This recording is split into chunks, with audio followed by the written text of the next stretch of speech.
वालेकुम भाईजान। तो क्या हाल वाले भाई, खैरियत से हैं? सब ठीक ठाक हैं। उम्मीद करता हूँ कि भाई आप सब ठीक होंगे, खैरियत से होंगे। हर कोई अपनी जगह पे खुश होगा, ठीक होगा, खैरियत से होगा। तो अल्हम्दुलिल्लाह हमारे आप भी सब ठीक चल रहे।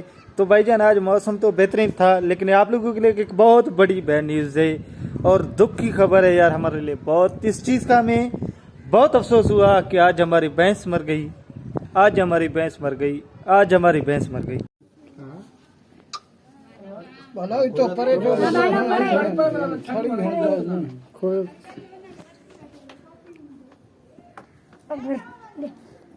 तो भाईजान हुआ कुछ यूं कि रुत ही बदल गई और मुझे इस चीज़ का बहुत ही अफसोस हुआ, बहुत ही दुख हुआ और अभी भी है। क्योंकि जब मैं सो रहा था तो मुझे पता नहीं था, जैसे ही मैं जागा तो मुझे बताया गया कि भैंस बहुत बीमार है और वो बच्चा देने वाली थी। छोटे बच्चे नहीं होते उनके, वो क्या करती हैं, हमारे यहाँ तो बोलते हैं कि वो जम करती हैं, मतलब बच्चा पैदा करना। उसका बच्चा क्या था कि अंदर ही फंस गया था यार, कसम से। और लोगों ने बहुत कोशिश की लेकिन नहीं निकला, बाहर नहीं आया भाईजान। उसके बाद क्या हुआ, उस भैंस को क्या वहाँ से जाके किसी दूसरी जगह पे लाया गया और उसे वहाँ पे बैठाया गया। उसके बाद हुआ कि कोई एक्सपर्ट बंदा आया, उसने बोला कि भाई इसको एक इंजेक्शन लगाओ। कौन सा? नीरोबान। और भाई हमने नीरोबान एक नहीं 4 लगाए। जैसे उस भैंस को ये इंजेक्शन लगे तो भैंस ने कहा कि अब मैं तो जाने वाली हूँ। उससे यही साबित हुआ। हमने सोचा, हमने देखा, हमने महसूस किया कि हमारी भैंस नहीं बचने वाली, क्योंकि उसकी हालत बिगड़ती जा रही थी। तो दुख हो रहा था कि काश ये बच जाए। फिर हमने क्या किया, डॉक्टर से रब्ता किया। यहाँ से करीबन 20 किलोमीटर डॉक्टर रहता है जो कि जानवरों का डॉक्टर कहलाता है। उससे रब्ता किया कि भाई आ जाओ, हमारी भैंस बिल्कुल ही मतलब लास्ट स्टेज पे है, ठीक है। उसने कहा कि भाई मैं आ रहा हूँ। हमारे यहाँ कुछ ऐसे बंदे होते हैं जो खुद हकीम बनने की कोशिश करते हैं, लेकिन बंदा था, एक्सपर्ट था, उसको इस बारे में पता भी था, इसकी मालूमात भी थी, लेकिन उसने 1000 कोशिश की लेकिन कुछ ना कर सका। डॉक्टर जैसे वहाँ से निकला है तो यहाँ पे भैंस ने खुद को छोड़ दिया। हमने भैंस को इधर उधर टहलाया, लेकिन भैंस न इधर हो रही थी न उधर हो रही थी। भैंस की जुबान बाहर निकल गई और उसकी आंखें ऊपर चली गई, मतलब आंखें ऐसे सर काली हो गई। तो भाई हमें पता चल गया कि हमारी भैंस बची नहीं, हमारी भैंस मर गई। तो भाई ये आज की बहुत ही मतलब ये मेरा व्लॉग आप समझिएगा कि दुख भरा व्लॉग, जिसमें मैं काफ़ी अपसेट हूँ, ठीक है, और बहुत परेशान भी, क्योंकि जानवर जो होते हैं इंसान को प्यारे होते हैं और हमारी भैंस हमें दूध हर वो चीज़ फराहम करती थी जो हमें पसंद थी।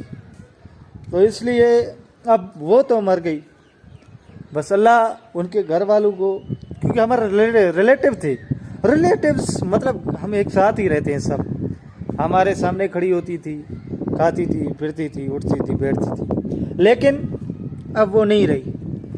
तो चलो जो हुआ सो हुआ, मतलब शुक्र है कि कोई मुसीबत थी किसी इंसान पर ना आई। ये अल्लाह का बड़ा करम हुआ कि किसी जानवर पर चली गई। तो अल्लाह माफ़ करे कि जो भी हुआ अच्छे के लिए हुआ। कहते हैं ना कि डॉक्टर नहीं आया यार, डॉक्टर आता तो बच जाता, डॉक्टर आता तो ये होता, डॉक्टर आता तो वो होता, लेकिन ऐसा कुछ नहीं है भाई। जो होता है मेरे मालिक के हाथ में होता है। सुबह से लगे हुए थे, लेकिन उसका जो अंदर बच्चा फंसा हुआ था उसके पेट में, वो नहीं निकल रहा था, तो डॉक्टर उसे कैसे निकालता। ये बातें हैं बोलने की बाद में कि डॉक्टर होता उसे बचा लेता, लेकिन उसकी मतलब कि यहीं पे पूरा था उसको आज जाना था, तो वो चली गई, चाहे जानवर हो या इंसान हो। लेकिन हमें इस जानवर के जाने का दुख तकरीबन इंसान के बराबर हुआ। तो अभी तक हम इसी दुख में, आप मेरे चेहरे में देख सकते हैं, आपने मेरे भी पहले भी व्लॉग देखे हैं, लेकिन ये व्लॉग भी आप चेक करें कि वो खुशी नहीं है, जो खुशी मुझे होती थी वो खुशी नहीं है। तो भाईजान आज का व्लॉग ये न्यूज़ देने के लिए था कि आज मेरी भैंस नहीं रही। आज मेरी भैंस नहीं रही। ये बात बताने के लिए था। तो बराए मेहरबानी अपने जानवरों की हिफाजत कीजिए, उनकी केयर करें। ये दूध निकालने के चक्कर में उनको ना मार दीजिए। इसके साथ हुआ यूँ कि इनके घर वाले, मतलब जो भी हमारे रिलेटिव थे, उन लोगों ने क्या किया कि खुद भैंस की तो खिदमत नहीं की, लेकिन दूध निकालने के लिए उन लोगों ने हर चीज़ की कि भाई कैसे भी हो जाए दूध निकले। तो इस वजह से जब वो उसके 10 मंथ पूरे हुए और जब बच्चा निकालने का टाइम आया तो उसके पास वो ताकत नहीं बची थी, उसके पास इतनी हिम्मत नहीं थी कि वो जो उसके अंदर बच्चा था वो उसे निकाल सके। तो इस वजह से वो वहीं फंस गया, वहीं मर गया। जैसे ही वो अंदर मरा है उसने जहर फैलाई है और जहर फैलने की वजह से हमारी भैंस चली गई, हमारी भैंस चली गई। तो चलिए, जो हुआ मैं वही कहूँगा अच्छे के लिए हुआ। बस आज के व्लॉग में यही पैगाम देना था। तो एक और पैगाम ज़रूर सुनिएगा कि मेरे चैनल को लाइक, फॉलो, कमेंट और सब्सक्राइब ज़रूर करें, क्योंकि आप मेरी हेल्प करें। ऐसी हर नई आने वाली अपडेट आपको मैं देता रहूँगा। जो भी हमारे इलाके में इंसिडेंट होगा, जो भी वाक़या होगा, वो ज़रूर मैं आप लोगों के सामने पेश करूँगा। इंशाल्लाह कोशिश करूँगा।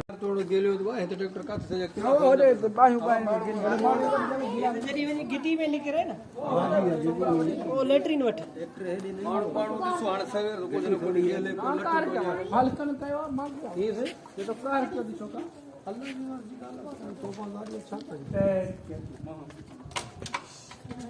क्या चाहिए ये चल हेलो हमारे तो हेलो हेलो बस बनो बियो वठी उठा लिया रे ना ना पैरो है नहीं के तो छिटो फिर बाहर कौन बाहर छिटो। ये भाई ये व्लॉग तो यहाँ पे करते हैं कंप्लीट। तो प्यार का इज़हार, सब्सक्राइब, लाइक, कमेंट और शेयर करो।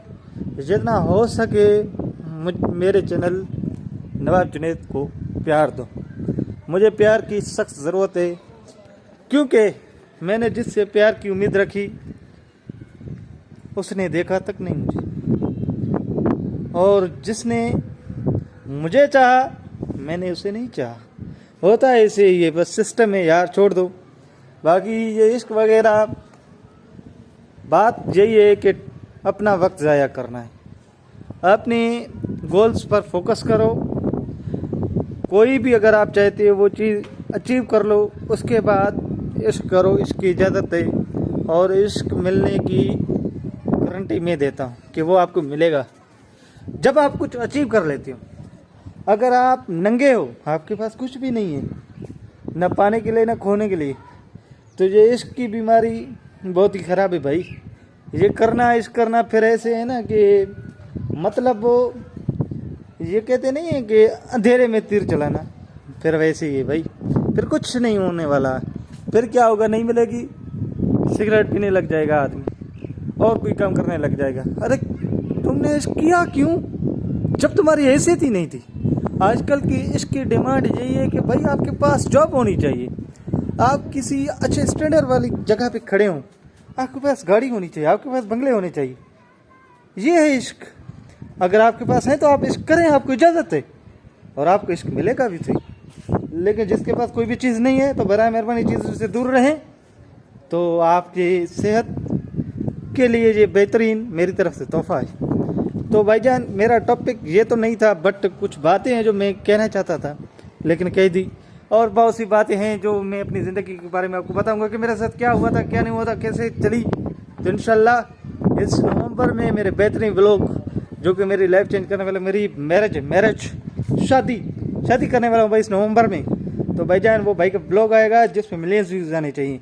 अभी से सपोर्ट करना शुरू करो ताकि वो वीडियो मेरी मिलियंस में व्यूज़ जाएँ और आपका भाई खुश हो जाए, क्योंकि शादी के दिन तो वैसे ही खुशी होती है ना, लेकिन उस दिन जब व्यूज़ आएंगे तो भाई और खुश होगा।